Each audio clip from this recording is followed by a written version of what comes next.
Can a dog change a person's fate? Do you believe it? Not only as a loyal companion, but as the key to uncovering a hidden truth, one that could exonerate an innocent man trapped behind bars. Imagine being thrown into a legal nightmare, accused of a crime you never committed. Every piece of evidence is against you. The world turns its back.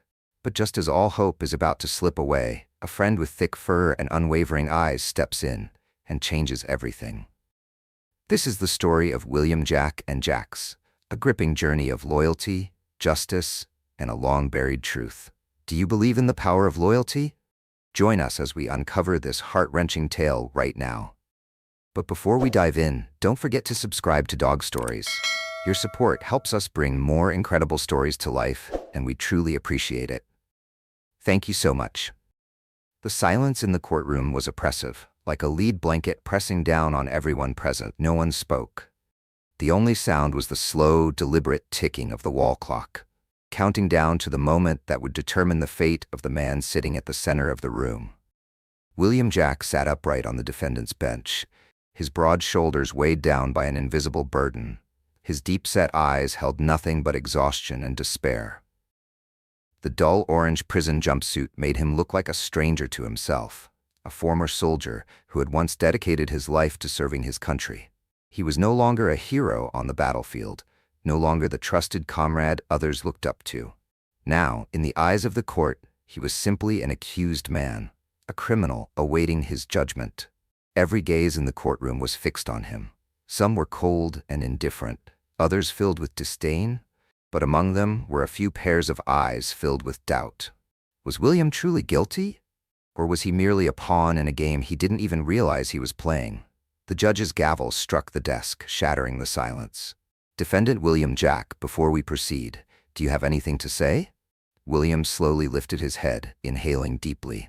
His voice was hoarse, not from fear, but from the exhaustion of fighting against a system that had already decided his fate long before this moment. He hesitated for a second before continuing. I have only one request. Every lawyer, every spectator in the courtroom turned their attention to him. His request could be anything, a final plea, a declaration of innocence, or perhaps a last farewell before his sentencing. But what he said next took everyone by surprise. I want to see Jax. A murmur spread through the courtroom. A few people exchanged puzzled glances. The judge furrowed his brow, his voice firm. Jax? William nodded. My dog. He was a canine service dog when I was in the military. I want to see him, just once before the court delivers its verdict. Silence filled the room for several seconds. A request like this was highly unusual. Some thought it was a stalling tactic, while others simply found it strange. But to William, this was no game. He had nothing left to lose. He already knew how this trial would likely end. But there was one thing he couldn't let them take away from him. A final moment with the one friend who had never abandoned him. His defense attorney, sitting just a few feet away, looked bewildered by the sudden request. The prosecutor crossed his arms, watching with a skeptical expression. The judge studied William for a long moment, as if weighing his decision carefully. Then, with a sigh, he set his pen down and spoke, his voice still authoritative but with a hint of humanity beneath it. This request is not within standard court procedure, but given the circumstances, the court will allow it. The room fell into a stunned silence. No one had expected the judge to agree. The prosecutor's frown deepened, but he remained silent. Even William's own attorney looked surprised. A uniformed officer standing near the door immediately received the order. He turned and exited the courtroom, disappearing down the hallway where Jax was waiting. Minutes stretched in agonizing tension. William's heart pounded harder with each passing second. His hands gripped the edges of his chair, his palms damp with sweat. Why was he so nervous? Maybe because this could be the last time he ever saw Jax. Then, at last, the heavy wooden doors at the back of the courtroom swung open. Every eye in the courtroom turned toward the door. A large figure emerged, a German shepherd with thick black and tan fur. Jax strode in, head held high, ears perked as if analyzing everything around him. A police officer held his leash, but it was clear the dog cared about no one else. His sharp eyes swept across the room, scanning, searching, and then his gaze locked onto William. For a split second, Jax stood frozen. But in the very next moment, as if struck by lightning, he lunged forward, pulling on the leash with such force that the officer nearly lost control. A single powerful bark rang out, loud, raw, filled with emotion. The entire courtroom fell silent.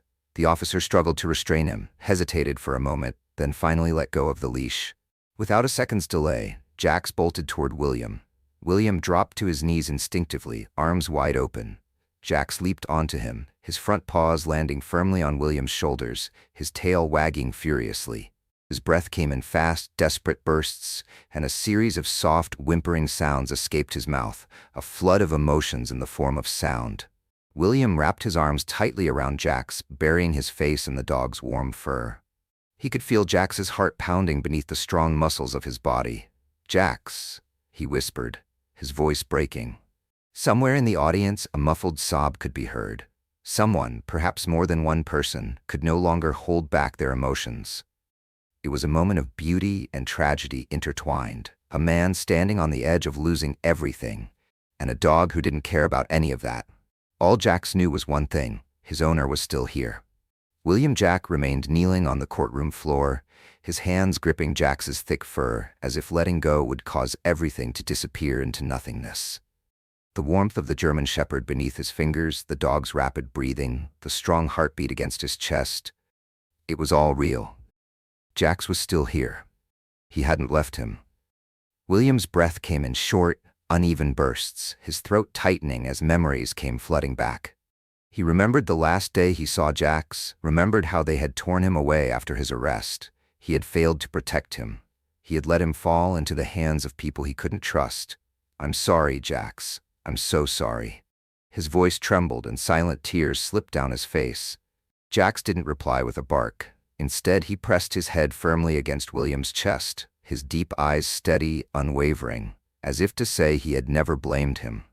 And that was what hurt William the most, the absolute loyalty, even when the whole world had turned against him.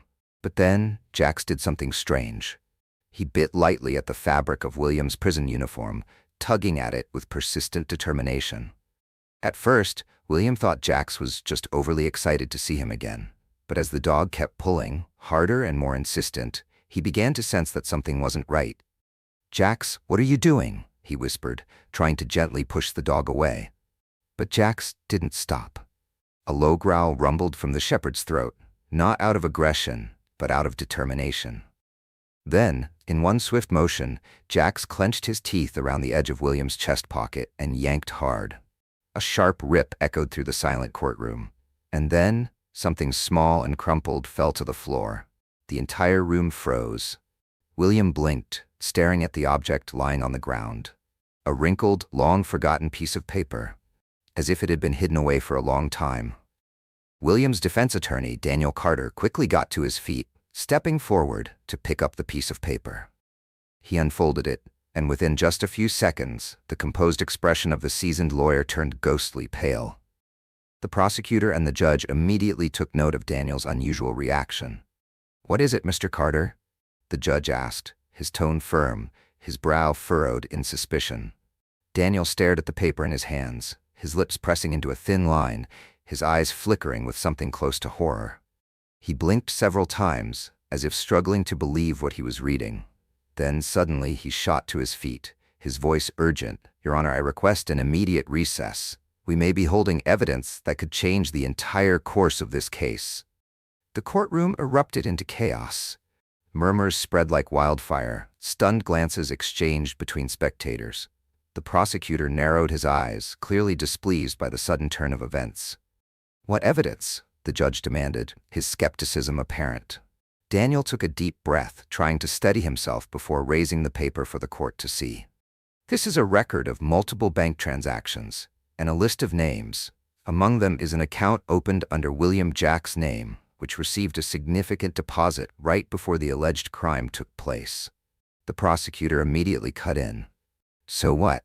That only strengthens the case against him. It gives him a clear motive." Daniel shook his head, his voice unwavering. "No. This money wasn't transferred by my client. It was deposited into his account, deliberately, to fabricate evidence against him. And the names on this list—" He paused, locking eyes with the judge. They are directly tied to Jonathan Everett. A heavy silence fell over the courtroom. The mere mention of Jonathan Everett's name sent a ripple of unease through the room. Everyone knew who he was, a powerful businessman, a man with enough influence to bury the truth if necessary. But if this document truly linked him to the case— The judge rested his hands on the desk, deep in thought for a few seconds, then brought the gavel down with a firm, decisive strike. The court grants the request. The trial is temporarily adjourned to verify the authenticity of this document.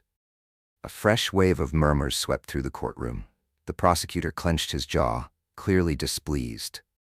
William still didn't fully understand what was happening. He turned to Daniel, his expression a mix of confusion and disbelief. "What the hell is going on?" he whispered.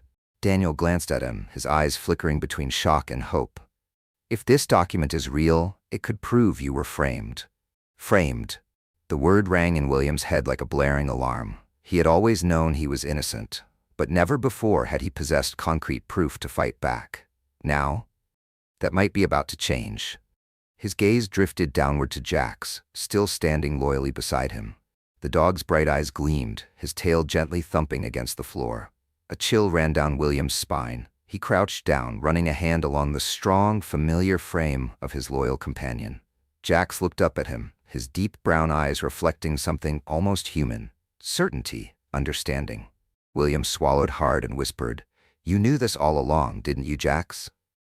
Jax didn't answer, but William could feel it, and for the first time in what felt like an eternity of despair, a flicker of hope sparked to life inside him. The courtroom doors closed behind William Jack, and in that moment, a heavy silence engulfed him. 2 officers escorted him back to the prison, a place where cold concrete walls and rusted iron bars had been his only reality for months. But today, something felt different. For the first time in what felt like an eternity, a glimmer of hope had appeared. His footsteps echoed heavily against the tiled floor as he walked down the long hallway, his hands shackled in front of him. But his mind was elsewhere, fixated on the piece of paper that Jax had found. It wasn't just some meaningless scrap. It was the key to proving his innocence. As the door to his cell clanged shut behind him, William let out a deep sigh and sank onto the narrow bed. Fatigue settled into his body, but his mind refused to rest. Somewhere else, Daniel Carter was racing against time. The defense attorney had wasted no time in bringing the document to a legal expert, seeking to verify the signatures and origins of the bank transactions.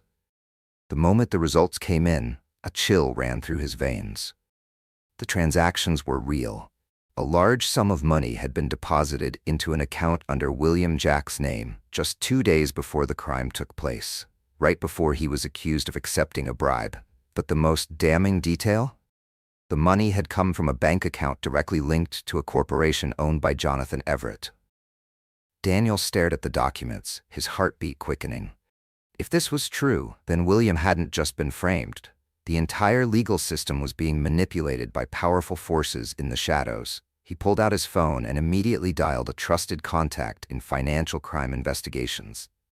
"I need a deep dive on this corporation, especially any suspicious transactions in the past 2 years." On the other end of the line, Daniel's colleague hesitated, then spoke in a cautious tone. "Do you even realize who you're dealing with? Everett isn't just some ordinary man. If what you're saying is true, then this isn't just a simple bribery case. This is a full-scale criminal operation." Daniel tightened his grip on the phone. "And this isn't just an accusation. It's the only chance to save an innocent man." The investigation had begun. But time was not on their side. Inside the prison, a growing threat. Back in his cell, William noticed something subtly disturbing. The stairs. He was used to the tense atmosphere of prison, but today, something felt different. A few inmates watched him from a distance, whispering among themselves, then quickly looking away when he turned his head. A creeping sense of unease settled over him.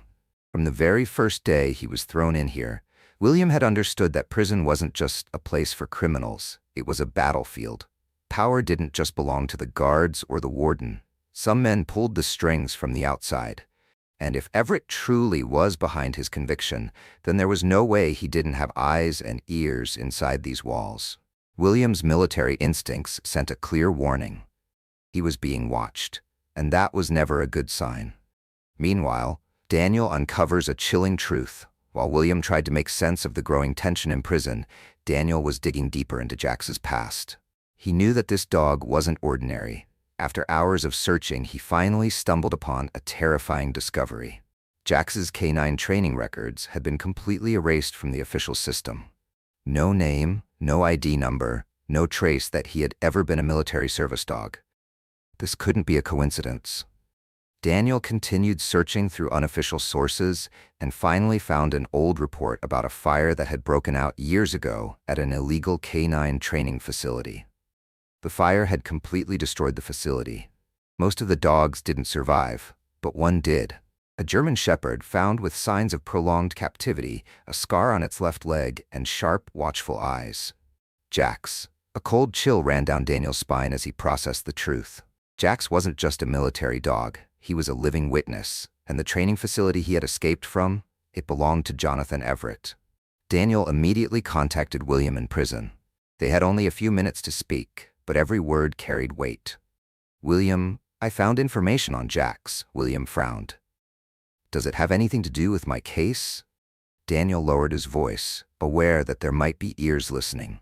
"More than we ever realized. The training facility where Jax was held was part of Everett's illegal operation." A shiver ran down William's spine. "You're telling me Jax is the only living witness?"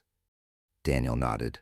"And if Everett figures that out, you're not the only one in danger. Jax is too." Back in his cell, William felt a growing sense of unease, not just for himself, for Jax. If Everett's men realized that this dog could expose all their crimes, they wouldn't stop. William couldn't let that happen. In the darkness of the prison, he clenched his fists tightly. For the first time in what felt like an eternity, he no longer felt powerless. He had a reason to fight, and he knew exactly what he had to do next. Daniel Carter stepped out of his office in the dead of night, his mind still consumed by thoughts of William Jax's case. The cold wind swept through the empty streets, but what sent a chill down his spine wasn't the weather. It was the feeling of being watched. He wasn't easily intimidated. But ever since uncovering crucial evidence against Jonathan Everett, he couldn't deny that something or someone had been following his every move. His phone buzzed in his pocket. Daniel paused on the empty sidewalk and glanced at the screen. Unknown number. He hesitated for just a second, then answered. A low, distorted voice came through the line. "You're going too far, Mr. Carter." His heartbeat slammed against his ribs. "Who is this?" There was no immediate answer. Just a long, unsettling silence before the voice spoke again, slow, deliberate, threatening. "Stop, before it's too late." Daniel tightened his grip on the phone. "If this is a warning, you're too late. I'm not backing down." The voice remained eerily calm. "Then you will face the consequences. Not just you, but William Jack as well." The call ended. Daniel stood still for a long moment, his fingers clenched so tightly around the phone that his knuckles turned white. He had expected this, but that didn't make it any less terrifying. Meanwhile, William Jack lay awake in his cell, unable to sleep. Since his conversation with Daniel that morning, an unshakable sense of unease had clung to him. Deep down, he knew Everett wouldn't let this go, and he was right. Footsteps echoed slowly down the hallway. Not the guards, someone else. William held his breath. At night, his cell door wasn't fully locked, only secured with a simple safety latch, which meant the door swung open. 3 men stepped in from the darkness. Their faces were cold, their eyes sharp as blades. They weren't here to talk. His military instincts kicked in instantly. William sprang up just as the first punch came flying toward him. He dodged, grabbed his attacker's wrist, and twisted hard. A sickening crack. The man screamed in agony, but the other 2 didn't stop. The second attacker lunged, trying to pin William down on the bed, but he kicked out, sending the man crashing hard onto the floor. The last one reached for something, a glint of metal in the dim light. A small but razor-sharp blade. William didn't hesitate. He grabbed the man's wrist and slammed it against the wall. The knife clattered to the ground. The loud noise echoed through the cell block. A second later, the prison alarm blared. The attackers panicked, scrambling to escape, but it was too late. The guards stormed in, pulling them off William and dragging them away.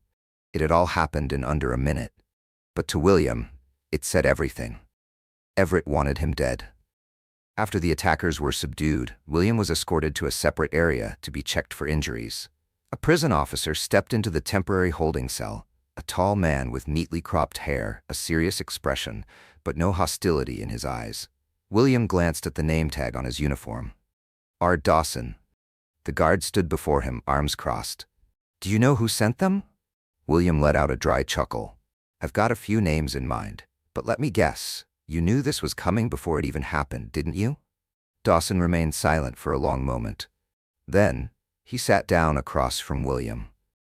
"You're messing with people you shouldn't be messing with." William leaned back against the wall, his eyes locked on Dawson. "So why are you here? To warn me, or to threaten me?" Dawson stared at William for a long moment, then lowered his voice. "I'm not on their side, but I can't openly help you either." William raised an eyebrow. "So how exactly should I take that?" Dawson let out a sigh. "I'll put it this way. If you really want the truth, you need to be faster than them. And don't trust anyone in this place." Then, without another word, the guard stood up and walked away. But William understood the message hidden beneath his words. He was being watched, and this fight was far from over. Back in his office, Daniel Carter couldn't believe what he was looking at. Sitting in front of him was an old photograph sent from an anonymous source. The image showed Jax, chained to a dark, grimy wall, his body frail, his eyes filled with fear. But worse than that, this wasn't just any photograph. It was taken at Everett's training facility. Daniel swallowed hard, his heartbeat hammering in his chest. If this photo was real, then that meant Jax had been there. He was a living witness to what had happened inside that facility. Daniel immediately dialed William's number. "We have a bigger problem than I thought." William's voice dropped, steady but tense. "Is the photo real?" Daniel nodded, even though William couldn't see him. "Very real, and I think I know who put that paper in your pocket." William frowned. "Who?" Daniel took a deep breath. "I'm not sure," Daniel admitted, "but there's a possibility. It was Jax." His words triggered a memory buried deep in William's mind. He recalled the night before his arrest. Jax had been acting strangely. The dog had scratched at the door, growled whenever William got near certain things, especially his favorite jacket, but William had ignored it. At the time, he hadn't understood what Jax was trying to tell him. Now it all made sense. Jax had known there was something important in his jacket. But how did he know? And more importantly, where did he find that paper in the first place? A storm of questions swirled through William's mind. He needed to find the answers. And time was running out. Daniel Carter pushed open the door of a small diner tucked away in the outskirts of the city. The interior was dimly lit, with only a handful of patrons scattered at various tables, eating in silence. It didn't take long for Daniel to spot the man he was looking for. A haggard-looking man, middle-aged, wearing a worn-out leather jacket, his fingers tapping nervously against the table. Daniel walked over, pulled out a chair, and sat down across from him. "Are you Mark Ridley?" The man looked up, his eyes wary. He remained silent for a long moment before giving a slow nod. Daniel slid a thick envelope across the table. "I know you used to work at Jonathan Everett's canine training facility. I need you to tell me what really happened there." Mark glanced at the envelope, then sighed, leaning back in his chair. "I don't work for him anymore." His voice was low, tense. "But if I talk, I'll never be safe again." Daniel leaned forward, resting his elbows on the table, his gaze locked onto Mark.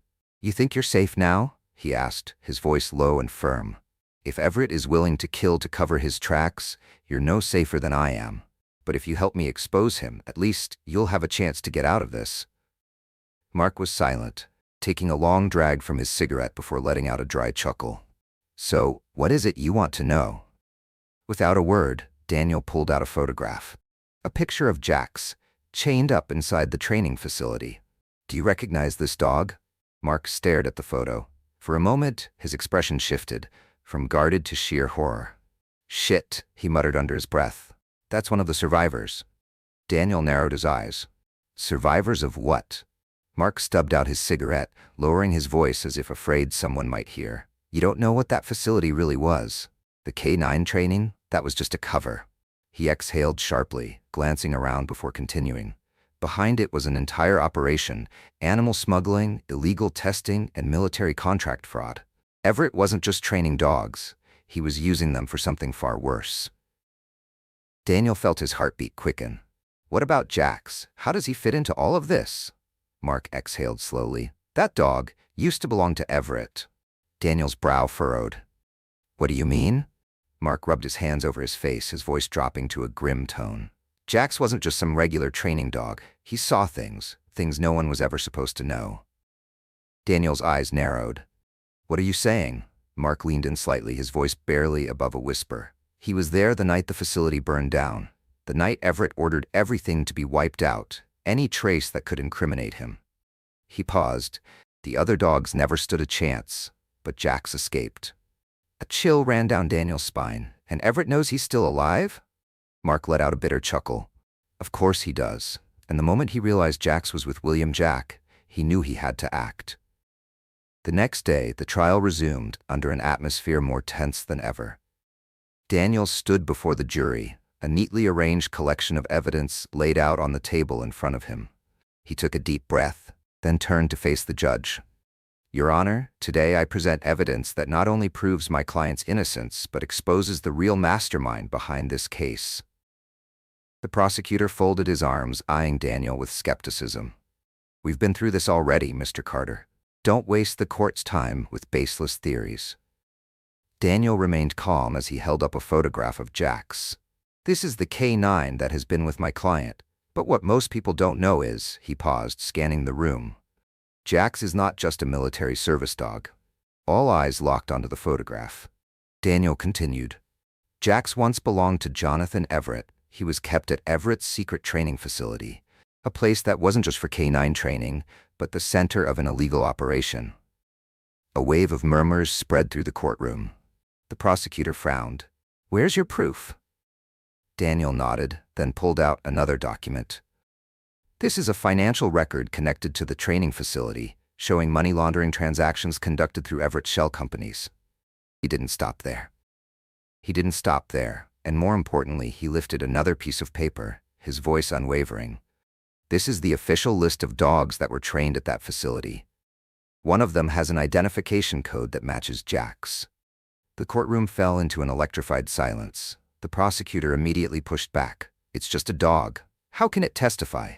Daniel smiled. Not just a dog. Jax is the only living witness to the fire, to what really happened inside that facility. He took a step closer, his voice resolute. And if this court continues its investigation, I believe we will uncover far more than anyone ever expected. A minute of silence passed. The judge slowly brought down the gavel. The court will allow further investigation into this evidence. If the allegations against Jonathan Everett hold merit, there will be a separate trial to uncover the truth. In the back row, a man in a black suit clenched his fists. Jonathan Everett didn't say a word, but his eyes burned with danger. Daniel stepped out of the courtroom, feeling a small victory. But he knew this was far from over. William Jack was escorted back to prison, but this time he was no longer a man abandoned, stripped of hope. Jax was still the key, and as long as Jax was alive, Everett wouldn't stop. This time, the real battle had begun. The courtroom held its breath as the judge raised the gavel once more. Everything had been said. Every piece of evidence had been exposed. A case that once seemed impossible to overturn now stood at a shocking turning point. William Jack clenched his fists, his breath heavy. After days of imprisonment, being hunted, pushed to the brink of despair, this was the moment that would decide everything. The judge exhaled, his voice firm. After reviewing all newly presented evidence, this court finds that this case was manipulated from the very beginning. The charges against William Jack were built on fabricated evidence, and the defendant is completely innocent. A brief pause. Then, the gavel struck the desk, loud and final. This court hereby declares, William Jack is innocent. All charges against him are immediately dismissed. The courtroom erupted. A few cheers broke out from William's family, while reporters scrambled out the doors, fighting to be the first to break the news on one of the most shocking trials of the year. William sat completely still, as if the words hadn't fully sunk in yet. A second ago, he was a man in chains, a convicted criminal. Now, he was free. Daniel Carter placed a hand on his shoulder, offering a small but genuine smile. You fought to the end, William, he exhaled. We did it. William took a deep breath, then stood up. But before he could leave this place, there was one last thing he needed to do. The courthouse doors swung open. Sunlight spilled over William's face, warm and unfiltered. A gentle breeze swept past him, carrying the scent of freedom. And right in front of him, Jax was waiting. The German shepherd wagged his tail furiously, his eyes lighting up the moment he saw William step out of the courthouse. Then, without hesitation, Jax ripped free from the leash held by an animal protection officer and bolted toward him like an arrow. William dropped to his knees, arms wide open. Jax leaped up, his front paws landing firmly on William's shoulders, panting with overwhelming joy. William wrapped his arms around him tightly, burying his face into the thick fur, feeling the warmth of the companion who had stood by him until the very end. Tears spilled down his face. But this time, they weren't tears of despair. They were tears of victory. He whispered, voice thick with emotion, "We did it, Jax." Jax let out a soft whimper, pressing his head against William's neck, as if he understood exactly what this moment meant. Everything William had lost, everything he had endured. Jax was the one who had never left his side. In the days that followed, Jonathan Everett's name flooded the headlines. William's case had set off a chain reaction, leading to a full-scale investigation into Everett's illegal empire. He was indicted, his financial records were exposed, and his criminal network crumbled before the eyes of the public. But for William, that wasn't his greatest concern anymore. He was looking forward now, no longer bound by the shadows of his past. After walking out of that courtroom, William made a decision to dedicate the rest of his life to helping dogs like Jax, canine warriors who'd been abused, abandoned, yet remained loyal until their very last breath. He began working with an animal protection organization, giving retired canines a second chance, just like he had been given the chance to reclaim his own justice. And through it all, Jax never left his side, a living testament to everything they had endured together. Standing on an open field where former canine dogs were being retrained for new homes, William glanced down at Jax. "I used to think I had lost everything." His voice was calm but full of meaning. "But you were here, Jax. You gave me hope when I had nothing left." Jax looked up at him, his deep brown eyes unwavering, his tail wagging softly. William smiled, kneeling to stroke the dog's thick fur. A dog's loyalty can change your life, or even save it. And for him, Jax had done both. The story of William, Jack, and Jax is more than just a fight for justice. It's proof of an undeniable truth. Loyalty has the power to change destinies. Jax wasn't just a canine dog. He was a friend, a beacon of light in William's darkest days. He never left, even when the entire world turned its back on William. And in the end, it was Jax's unwavering loyalty that led to William's freedom, exposing a terrifying conspiracy. This story reminds us that sometimes the most trustworthy companions aren't the ones who speak, but the ones who stand by us with 4 legs and a heart full of love. Have you ever witnessed a dog's unbreakable loyalty? Share your story in the comments below. And if you love heartfelt stories about loyalty and the deep bond between humans and their 4-legged friends, don't forget to subscribe to Dog Stories. Every subscription helps spread love and appreciation for the loyal dogs who have been, are, and always will be by our side. What do you think about the story of William, Jack, and Jax? Do you believe that a dog can truly change a person's life? Share your thoughts in the comments below. Let's spread the love for these loyal companions together. Thank you for watching, and see you in the next story on Dog Stories.